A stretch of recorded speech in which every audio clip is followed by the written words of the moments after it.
এখনও অনেকেই বাড়ি ফিরছেন। বাড়ি ফেরার খবর জানাতে আমাদের সহকর্মীরা যুক্ত হচ্ছেন। দুজনকে দেখতে পাচ্ছি, মাহমুদ রয়েছেন মহাখালী বাস টার্মিনালে এবং আক্তারকে দেখতে পাচ্ছি লঞ্চের মাথা দেখা যাচ্ছে, তার মানে সদরঘাটে। মাহমুদ, আপনার কাছে আগে আসি।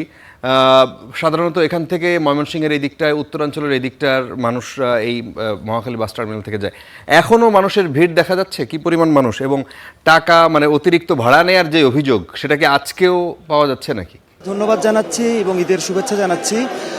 অধিকাংশ মানুষ ঈদের ছুটিতে এরই মধ্যে বাড়ি যাবার কারণে কিন্তু এই বাস টার্মিনাল বলি বা রেল স্টেশনগুলো বলি, সেগুলো কিন্তু মোটামুটি ফাঁকা, যে কারণে কিন্তু বাড়তি ভাড়া নেবার বিষয়টি নেই, বরঞ্চ এবার উল্টো লোকসান গুনতে হচ্ছে এই বাস মালিকদেরকে। এবং ট্রেনেও আমরা কিন্তু দেখেছিলাম যে অসংখ্য সিট কিন্তু ফাঁকা যাচ্ছে, অর্ধেকেরও বেশি সিট ফাঁকা যাচ্ছে। এবং যেহেতু রাস্তায় যানজট একেবারে কমে গেছে, গত কয়েকদিন যে যানজট ছিল, এবার আজকের চিত্র একেবারে ভিন্ন। আজকে ঢাকা টাঙ্গাইল, ঢাকা ময়মনসিংহ কিংবা ঢাকা সিলেট চিটাগাং রোড অনেকটাই ফাঁকা, গাড়ির চাপ নেই, যাত্রীর চাপও কিন্তু অনেক কম, যেটা আমি বলছিলাম। যে কারণে কিন্তু স্বাভাবিক সময়ের চেয়েও কিন্তু অনেকেই দাবি করছেন দ্রুততার সাথে তারা কিন্তু তাদের গন্তব্যগুলোতে পৌঁছতে পারছেন।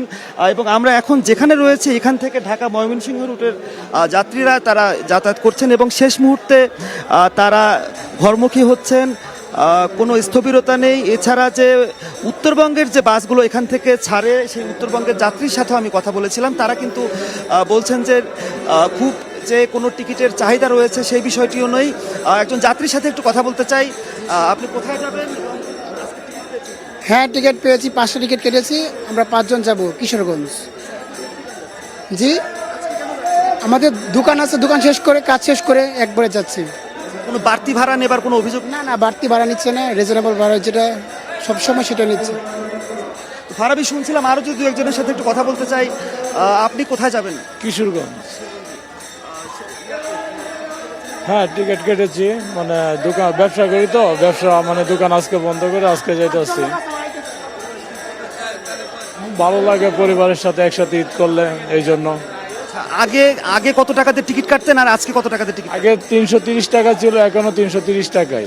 আচ্ছা, বাড়েনি। ফারাবি, শুনছিলেন কিন্তু বাড়তি ভাড়া নেবার অভিযোগ যে একেবারে নেই তা কিন্তু নেই নয় ফারাবি। আমরা বেশ কয়েকদিন ধরে দেখছিলাম, বিশেষ করে বাসে দূরপাল্লার যে বাসগুলো অনেকে বেশি ভাড়া রেখেছে, কিন্তু আজকে যেহেতু যাত্রী সংকট রয়েছে এবং অধিকাংশ বাস অর্ধেক ফাঁকা রেখে তারা রওনা করছেন, যে কারণে তাদের চাহিদা বেশি। তারা পারতপক্ষে কিছুটা কম দামে হলেও যাত্রীদেরকে টানার চেষ্টা করছেন এবং এরই মধ্যে উৎসবমুখর পরিবেশ সৃষ্টি হয়েছে। বেশিরভাগ মানুষই তাদের পরিবারের স্বজনের কাছে অবস্থান করছেন, আর অল্প কিছু মানুষ হয়তো বা এই রাতে স্টেশনে ট্রেনে করে বা এই বাস টার্মিনালগুলো থেকে তারা যাবেন, কিন্তু সেই সংখ্যা কিন্তু তার মানে এখনো যারা ইচ্ছা, মানে যার ইচ্ছা সে যেতে পারছেন এবং সেই ক্ষেত্রে একেবারেই ফাঁকা টার্মিনাল। এবং বাস মালিকদের এখন যেটা করা উচিত সেটা হলো ভাড়া আরও কমিয়ে দেওয়া উচিত, যাতে বেশি বেশি মানুষ যায়। অনেক ধন্যবাদ। আমাদের সাথে মাহমুদ যুক্ত হয়েছিলেন। মাহমুদ আমাদের সাথে যুক্ত হয়েছিলেন মহাখালী বাস টার্মিনাল থেকে। আমাদের সাথে আরেক সহকর্মী আক্তারকে দেখতে পাচ্ছি। আক্তার, লঞ্চ ছাড়ার ক্ষেত্রে আজকেও অভিযোগ করেছিলেন। আপনি যখন লাইভ করলেন সন্ধ্যার দিকে, তখনও আমরা দেখলাম যে যে লঞ্চগুলো যায় বরিশালের দিকে, তারা সাধারণত 8টা সাড়ে 8টার মধ্যে ছেড়ে যায়, 9:30 বাজে এখনও লঞ্চের মাথা দেখা যাচ্ছে। তার মানে কি এখনও লঞ্চ ছাড়ে নাই নাকি? লঞ্চগুলো এখনো ছাড়েনি, তার অন্যতম কারণ এখনো তারা পর্যাপ্ত যাত্রী পাননি। লঞ্চ ঘাটের একটি অংশ মোটামুটি ফাঁকা, মাঝখানের যে অংশটুকু রয়েছে সেখানে বেশ কয়েকটি লঞ্চ এখনো অপেক্ষমান রয়েছে, যাত্রীদের জন্য হাকডাক তারা করছেন। এবং অন্য জায়গা যদি বলি, একেবারেই কিন্তু ফাঁকা হয়ে গিয়েছে পুরো লঞ্চ ঘাটটি। এবং শেষ মুহূর্তে তারা আসলে লঞ্চ ছাড়ার আগে কিছুটা যাত্রী বেশি করে ওঠানোর চেষ্টা করছে। অধিকাংশ লঞ্চই ফাঁকা রয়েছে এবং দু একটি লঞ্চ যেগুলো ছেড়ে যাবার কথা ছিল 9টায়, সেগুলো কিন্তু এখনো ছেড়ে যায়নি, তারা আসলে অপেক্ষা করছে। এবং আমরা দেখেছি 8:45 লঞ্চ ছেড়ে যাবার কথা, এরকমও দু একটি লঞ্চ এখনো যেটিতে অপেক্ষা করছে। তাদের সঙ্গে কথা বলার চেষ্টা করছে, বলছে তাদের এটি লাস্ট লঞ্চ, অর্থাৎ এরপরে আর কোনো লঞ্চ ছেড়ে যাবে না। কাল সারাদিনও কিন্তু লঞ্চ নেই, সন্ধ্যার পর থেকে লঞ্চ ছাড়া শুরু করবে। সেক্ষেত্রে যারা আসলে শেষ মুহূর্তে এসেছেন তাদেরকে আসলে নিজেদের লঞ্চে ওঠানোর তারা হাকডাক করছেন এবং শেষ মুহূর্তে সব যাত্রীদের নিয়ে আসলে লঞ্চ তারা ছাড়তে চান, সেজন্যই মূলত তারা অপেক্ষা করছেন। এবং যাত্রীরা কিছুটা বিরক্ত প্রকাশ করেছেন যে তারা লম্বা সময় এখানে অপেক্ষা করছে, অনেকেই সন্ধ্যায় এসেছে, লঞ্চে উঠে বসে আছে, কিন্তু তারা এই লঞ্চটি এখনো ছাড়ছে না। এই জন্য তারা কিছুটা বিরক্ত প্রকাশ করেছে এবং বলছে দ্রুত সময়ের মধ্যে এই লঞ্চগুলো যেন ছাড়া হয়, কারণ এই লঞ্চগুলো কিন্তু ভোর রাতে এবং সকালে গিয়ে তাদের গন্তব্য, বিশেষ করে বরিশাল, পটুয়াখালী যারা রয়েছে তাদের পৌঁছাবে। অর্থাৎ তারা যেন খুব লঞ্চ দ্রুত সময়ের মধ্যে যদি না ছাড়ে তাহলে কিন্তু তারা তাদের যে গন্তব্য সেই গন্তব্যে কিন্তু তারা পৌঁছাতে পারবে না, এবং তারা দ্রুত সময়ের মধ্যে এই লঞ্চগুলো ছাড়ার জন্য তারাও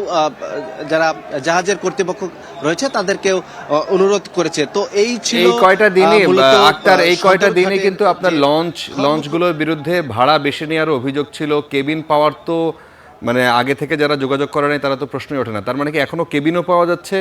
আর লঞ্চ ভাড়ার ক্ষেত্রে কি জানা যাচ্ছে? ভাড়া কি স্বাভাবিক ভাড়ায় ফেরত আসছে নাকি আগের মতো বেশি ভাড়া নিচ্ছে? না, লঞ্চ ভাড়ার অভিযোগ আমরা এখন পর্যন্ত পাইনি। আজকে অন্তত স্বাভাবিকই রয়েছে, এবং ক্ষেত্র বিশেষে তারা বলছেন বিশেষ করে যারা ডেকে যায় তাদের কিন্তু লঞ্চ থেকে নামার পরে ভাড়াটা নেওয়া হয়। সেক্ষেত্রে তাদেরকে যাকে যেভাবে আসলে ম্যানেজ করা যাচ্ছে উঠানো হচ্ছে, পরবর্তীতে হয়তো কিছুটা কমও তারা নিতে পারে, এমনটা আভাস আমরা পেয়েছি। এবং এই তো বলা চলে যে তারা অনেক ধন্যবাদ, খুব অনেক স্বাচ্ছন্দ্যেই ধন্যবাদ বাড়ি আক্তার। ফিরছেন। আক্তার, ঈদ মোবারক। আক্তার আমাদের সাথে যুক্ত হয়েছিলেন, তিনি যুক্ত হয়েছিলেন লঞ্চ ঘাট থেকে, সদরঘাট।